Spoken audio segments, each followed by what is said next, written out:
Mi nombre es María Millar y junto a mis compañeras Ángela y Esther estaremos explicando lo que es la arquitectura gótica.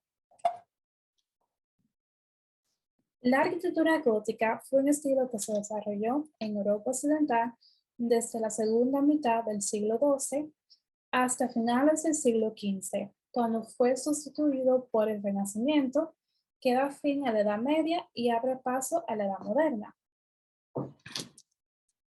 La arquitectura gótica tuvo su origen en las regiones de Normandía y la isla de Francia.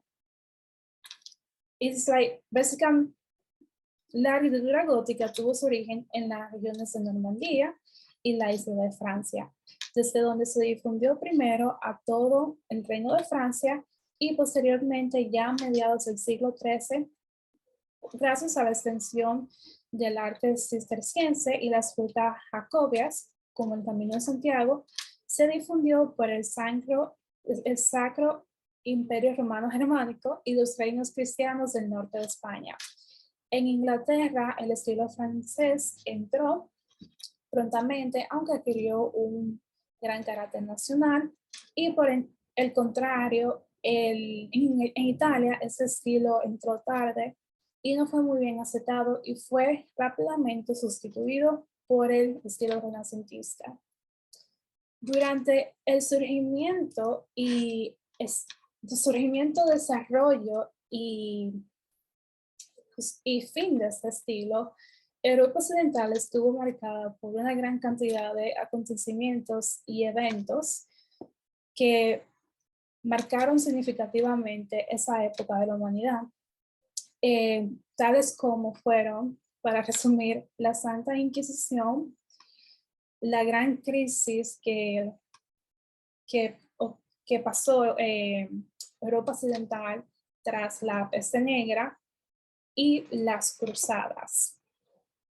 También ocurrieron cambios notables como el decaimiento del Sacro Imperio Romano Germánico y también el cambio del sistema socioeconómico que pasó del feudalismo al capitalismo.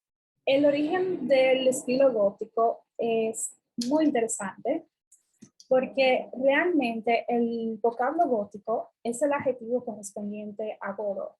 Como sabemos, el pueblo godo fue un pueblo germánico oriental que tuvo un papel muy importante en la caída del Imperio Romano de Occidente y de igual manera en el nacimiento de la Europa medieval. Y lo más interesante es que el idioma oficial de los godos es el gótico, así es llamado, es una lengua muerta. Y en esta diapositiva, en la primera imagen, podemos ver un fragmento de una traducción parcial del gótico a la Biblia griega. La razón por la cual la palabra gótico fue usada para describir este estilo arquitectónico, ya mucho después de que esto terminara,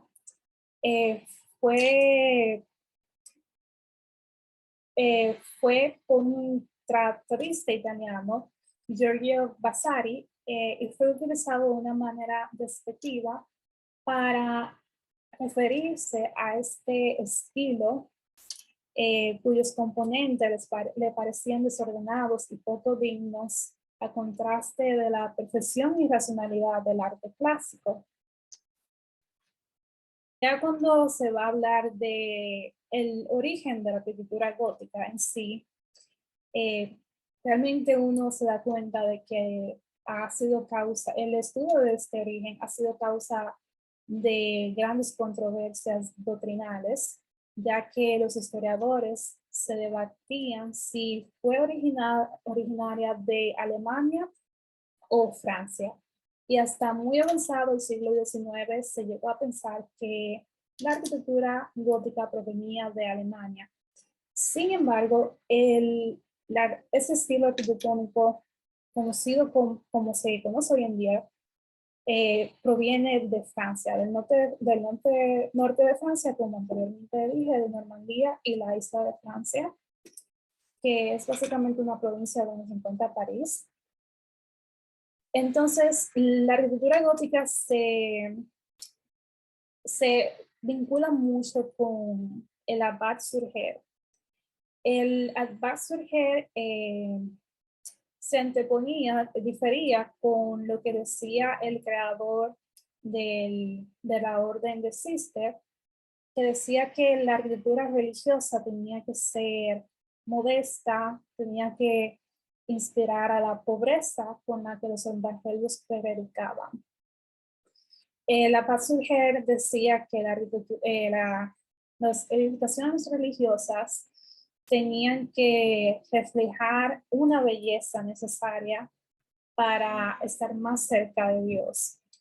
Y se da como fecha de inicio a este estilo arquitectónico el 14 de julio de 1140, que fue la fecha en que inició la restauración del deambulatorio de la Basílica de Saint-Denis. En la tercera imagen podemos apreciar una imagen antigua del Saint-Denis. Actualmente no se encuentra así, pero acá podemos apreciar que la torre norte tiene unos elementos muy característicos de la arquitectura gótica. Sin embargo, cuando se habla de este estilo, del estilo gótico, se debe referirse más como una evolución del estilo románico, como un perfeccionamiento del estilo románico en sí. Y es que consigue algo, básicamente evoluciona del románico, deja atrás la horizontalidad del románico y se va más por la verticalidad. Y básicamente consigue algo que el románico y los anteriores estilos no consiguieron, y es librarse de esos muros tan gruesos y ser capaces de tener esta gran luminosidad, esta gran cantidad de luz dentro de los interiores, cosa que va muy acorde con la espiritualidad y la ideología de ese momento, en el que se buscaba este acercamiento hacia Dios, tanto como un intento de acercarse a los cielos, como también una relación con la luz. De sus características más fundamentales son el uso de arco apuntado u ojival y las bóvedas de crucería. Y esto no es coincidencia. La razón es que, al contrario de la bóveda, por ejemplo, de medio punto, la bóveda de medio cañón o el punto o los arcos de medio punto, estos arcos apuntados generaban menos empujes horizontales y permitían que se pudiera lograr una mayor altura. Y según va transcurriendo este estilo arquitectónico, se van desarrollando aún más y se van volviendo más complejos.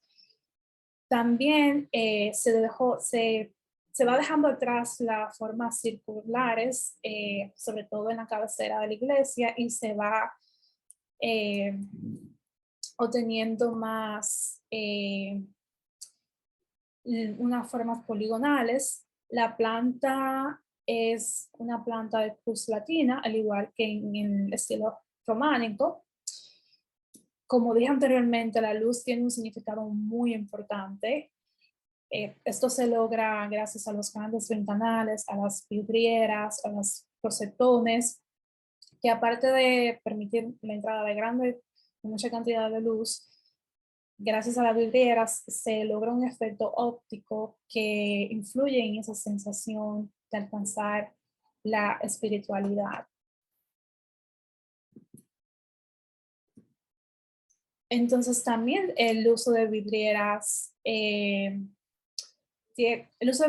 utiliza para explicar los acontecimientos de la Biblia, porque como era común en ese periodo, gran parte de la población era analfabeta, así que se hacía uso de imágenes para explicar, para enseñar, adoctrinar sobre lo que decía la Biblia, o mejor dicho, sobre lo que decía la iglesia. Y básicamente lo más revolucionario fue el uso de contrafuertes. Acá los contrafuertes no están adosados al muro, sino que están separados y unidos por abortantes. Abortantes, abortantes, abortantes, perdón. Entonces, acá en la imagen podemos ver estos arcos en la imagen del fondo podemos ver los arcos apuntados. En la imagen de arriba, la primera a la izquierda, podemos ver las archivoltas que también son apuntadas. Y la imagen de la derecha, vamos a ver para que sea mejor, podemos ver las bóvedas de crucería. Okay, acá podemos ver la planta central de Reims, de la Catedral de Reims en Francia. Es una planta de cruz latina. Ya mis compañeras van a explicar con más detalle las plantas de las catedrales. Sí. También acá podemos ver vidrieras y el rosetón.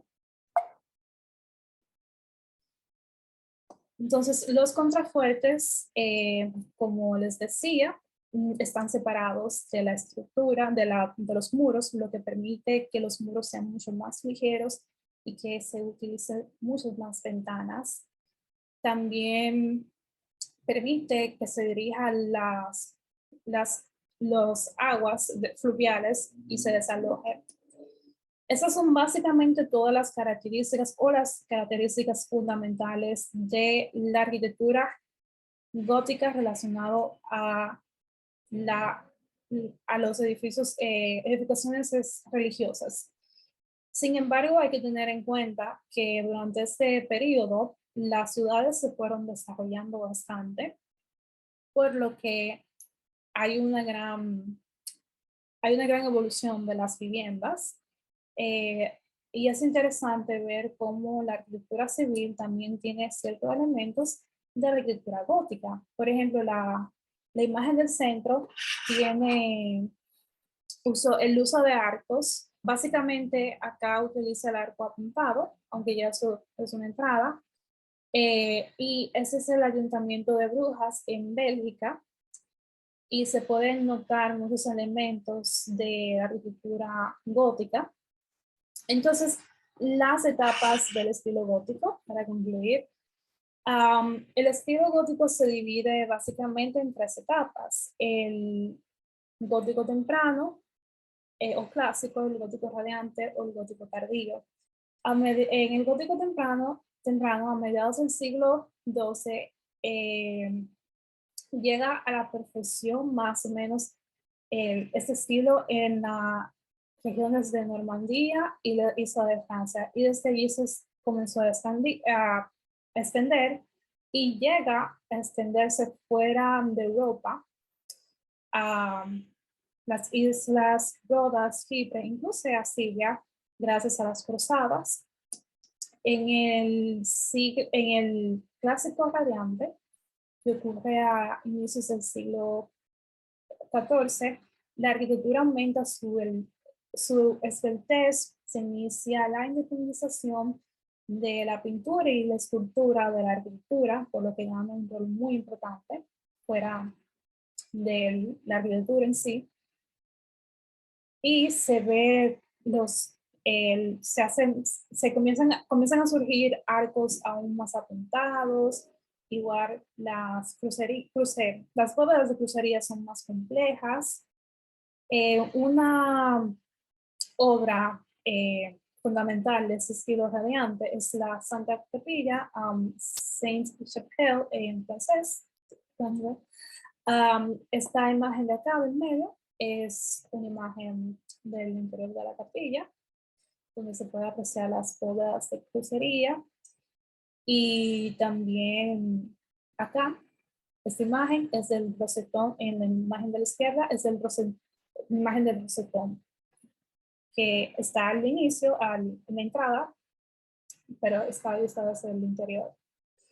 Y en el gótico tardío, ya al final, el último periodo, que fue básicamente a mitad del siglo XV, comienza la fase más ornamentada del gótico. Acá ya la ornamentación es casi en exceso, aún más que en los anteriores periodos. Por ejemplo, y hay una gran riqueza decorativa.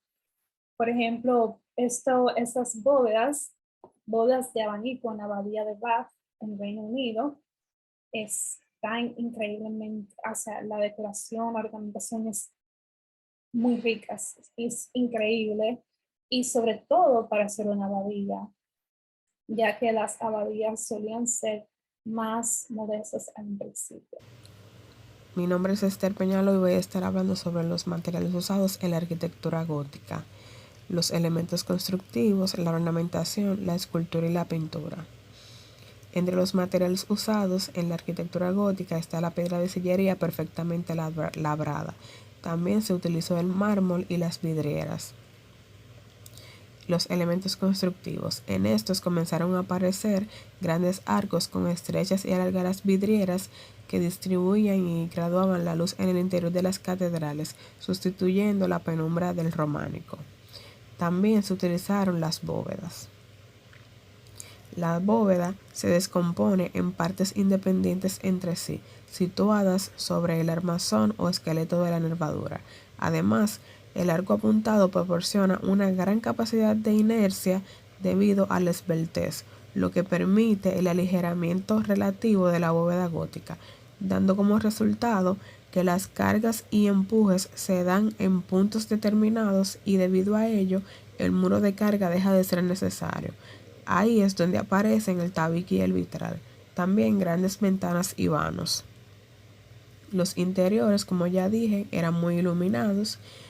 Los empujes de las naves son transmitidos a los contrafuertes por los arbotantes. Los pilares son descompuestos en columnitas que representan a cada una de las nervaduras y la absorción de sus cargas. Eran de aspecto plástico y especial esbelto. No había criptas. Los campanarios siempre estaban en la fachada. Se suprime el nártex. La ornamentación se basa en la flora local. Y por último se construyen los soportes y tabiques con esmerado aparejo en base a sillería, piedras pequeñas y morrillo, arbotantes y nervaduras con piedra calizadura. Cabe destacar que entre los elementos constructivos están los elementos sustentantes y sustentables. Entre los elementos sustentantes están el muro románico, el cual fue sustituido por vidrieras. Los pilares, como ven aquí, hay diferentes tipos de pilares, el cual está el pilar cilíndrico, el pilar poligonal, el pilar cruciforme y el pilar fusiforme. Los contrafuertes son verticales en el paramento de un muro, normalmente construidos hacia el exterior, los cuales sirven para aumentar su estabilidad y transmitir las cargas transversales a la cimentación. También están los arbotantes, el cual son elementos estructurales con forma de medio arco situados en el exterior del edificio, cuya función es la transmisión del empuje de la bóveda al contrafuerte. Los elementos sustentados. El arco ojival está formado por dos tramos de arco simétrico que finalizan en un ángulo central en la clave. Cabe destacar que este era el arco más utilizado en la arquitectura gótica. Como pueden ver aquí también unos ejemplos de los otros arcos que también se utilizaban en la arquitectura gótica, el cual está el arco alancetado, el arco rampante, el arco trilobulado y el arco mistilíneo. La bóveda de crucería. Es considerada como uno de los elementos constructivos diferenciadores de la arquitectura gótica. Una bóveda de crucería se genera por la intersección de dos bóvedas de cañón dispuestas perpendicularmente en el espacio. La ornamentación. Como ya había dicho, esta utilizaba la flora local. Entre los elementos u ornamentos utilizados en la arquitectura gótica están el tímpano, el cual está ubicado en las puertas, cubriendo las puertas y el techo. Las jambas, que la mayoría de veces estaban en la arquivolta y las molduras. El parteluz o columna delgada que divide en dos el hueco de ventanas o de la puerta. El piñón, que era un triángulo que remata y enmarca la archivolta. La crestaria, que suele adornar los lados y bordes del piñón, de las fachadas y el tejado. El gablete, que es un triángulo que suele ostentar algunas fachadas, como el remate o el coronamiento. También está el rosetón, que era una flor espléndida estilizada sobre la puerta principal. Los pináculos, que eran flechas de piedras puestas sobre los contrafuertes. También las gárgolas y las quimeras, el cual la función principal era desalojar las aguas pluviales.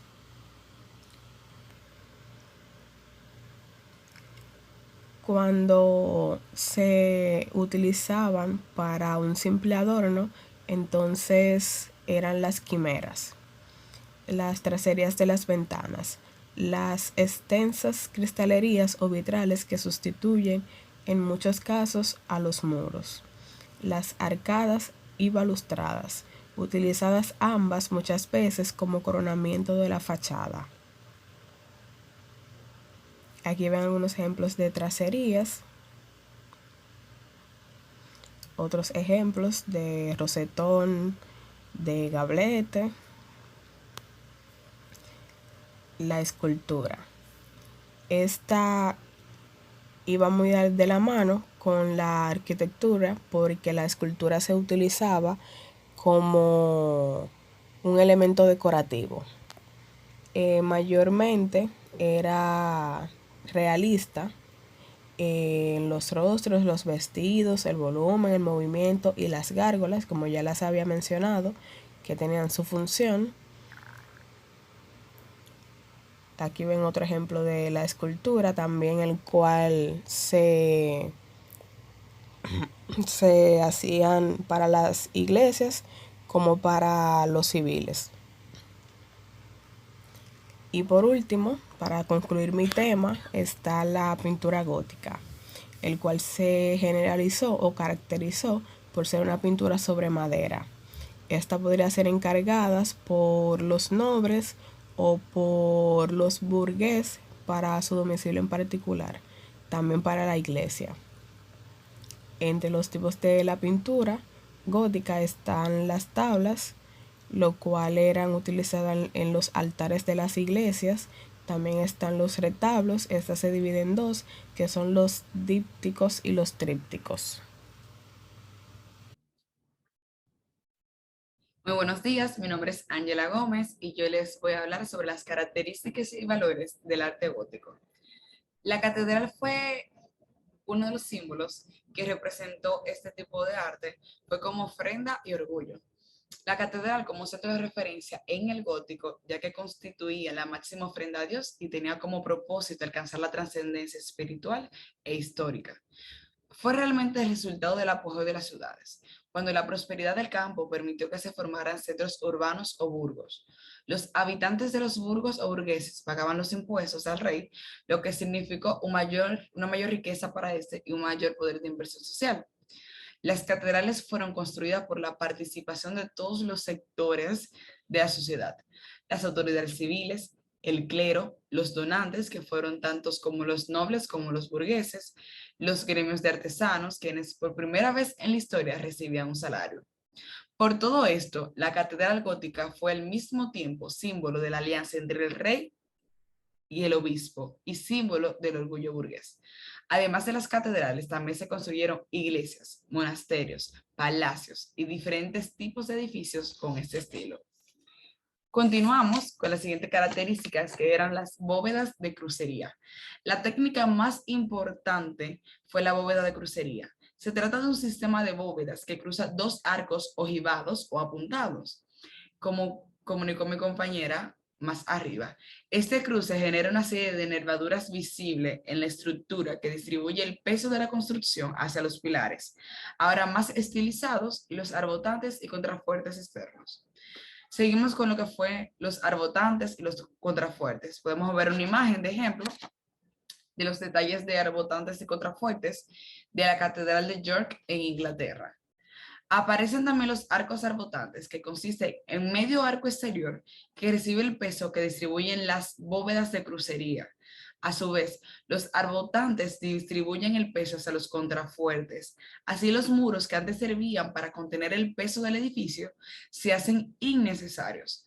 Los contrafuertes se remataban con pináculos, los cuales cumplen una función decorativa y al mismo tiempo simbólica, ya que dan mayor altura al edificio. Es una gran cualidad de aquellas catedrales. Seguimos con lo que fueron los vitrales y los rosetones. Gracias a las nuevas técnicas arquitectónicas, los muros macizos se sustituyeron por grandes ventanales, donde se hacían vitrales. Los vitrales permitieron la resuelta iluminación solar del interior de los edificios, por primera vez en la historia. Al mismo tiempo, sustituyeron a los frescos propios del arte románico.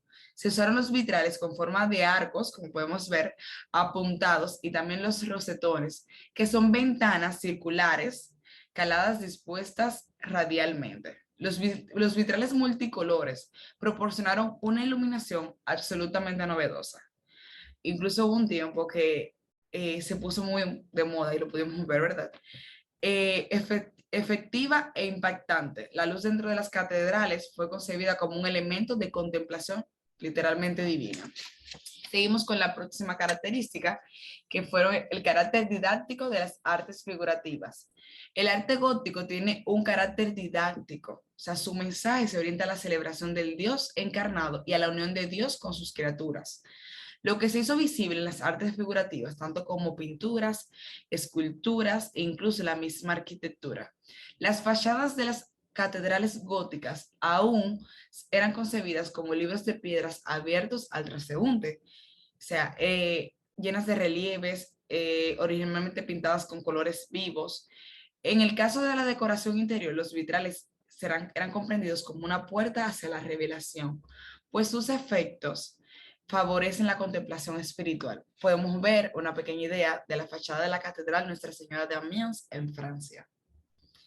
Ahora vamos a ver algunas de las obras destacadas, las más representativas del arte gótico. Comenzamos con lo que es la Basílica de Saint-Denis en Francia. La Basílica de Saint-Denis, nótese que la torre norte se desmanteló en el siglo XIX, pueden buscar más información en internet. Se trata de la primera edificación del estilo gótico, ejecutada en Saint-Denis, Francia. El proyecto fue propuesto y dirigido por el abad Surre y fue construido entre 1140 a 1144. Seguimos con lo que es la Catedral de Chartres en Francia. La Catedral de Chartres, muy cerca de París, situada a unos 90 kilómetros al sureste de París, para ser más exactos. La Catedral de Nuestra Señora de Chartres domina la llanura como símbolo supremo de la arquitectura gótica y la civilización cristiana occidental. Es también llamada Catedral de la Asunción de Nuestra Señora. Está consagrada y fue consagrada en el año 1260. Se trata de una reconstrucción a partir de los restos de una vieja iglesia románica que sufrió un incendio que solo dejó algunos de sus elementos. Por lo tanto, fue totalmente reconstruida y fue parte ya de la arquitectura gótica. A partir de allí se hizo un proyecto que transformaría su estilo hacia la nueva tendencia del gótico. Continuamos con la próxima y vemos a la Catedral de Colonia, Alemania. La primera piedra de esta catedral se colocó el 15 de agosto de 1248, pero tuvieron que pasar 632 años para que finalizara su construcción. Recibe el nombre también de la Catedral de San Pedro. La Colonia, que es la cuarta ciudad más poblada de Alemania, con poco más de 1 millón de habitantes, es célebre por su majestuosa catedral gótica, que se encuentra a orillas del río Rin, la más grande de este estilo en el norte de Europa. Sus 157,38 metros de altura la convirtieron en 1880 y 1884 en el edificio más alto del mundo. Su campanario gótico, pueden buscar más imágenes para que puedan apreciar, es el más alto de Alemania, por detrás del de Ulm, la iglesia más alta del mundo, ya que uno es propiamente una catedral que se completó en 1890. Al lado podemos ver lo que es la Catedral de Burgos en España. Recibe el nombre también de Santa Iglesia Catedral Basílica Metropolitana de Santa María.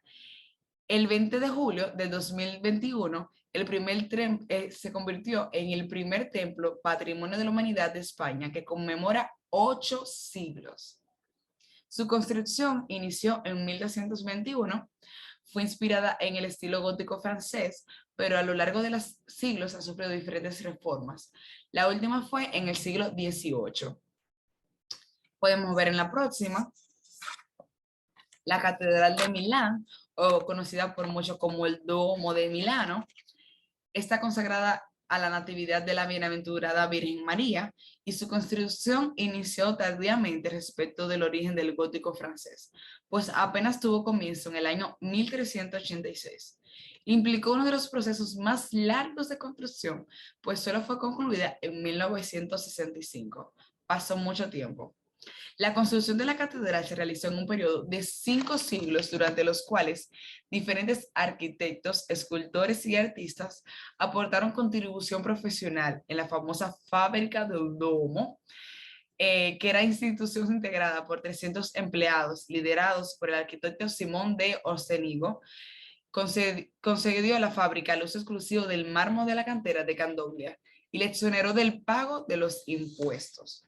Podemos ver al lado al monasterio de Batalha, Portugal, o conocido como muchos convento de Santa María da Victoria, pero también como el monasterio de la Batalla. Forma parte de las obras del gótico tardío, pero demarcó un estilo gótico propio de Portugal llamado gótico manuelino. Su construcción inició en 1386 y finalizó en 1517. Una sección quedó incompleta, entonces a esta sección se le recibe el nombre de capillas imperfectas. Para agregar algo muy importante, fue clasificada como Patrimonio Mundial por la UNESCO, de estilos manuelino y gótico, que fue realizado en el siglo XIV para cumplir el voto de Joao, que había hecho a la Virgen, si por vencer los castellanos en la batalla de 1385, y de ahí su respectivo nombre. Podemos... Muy bien, hasta aquí nuestra presentación. Podemos conocer un poco más de lo que es el estilo gótico. Realmente es muy enriquecedor, podemos aprender bastante. Hay todavía mucho urbanismo sobre eso en muchas ciudades que aún conservan como todos esos edificios que pudimos ver, y realmente es un tema muy enriquecedor. Esperamos que sea de mucho provecho para todos ustedes y que lo han podido disfrutar.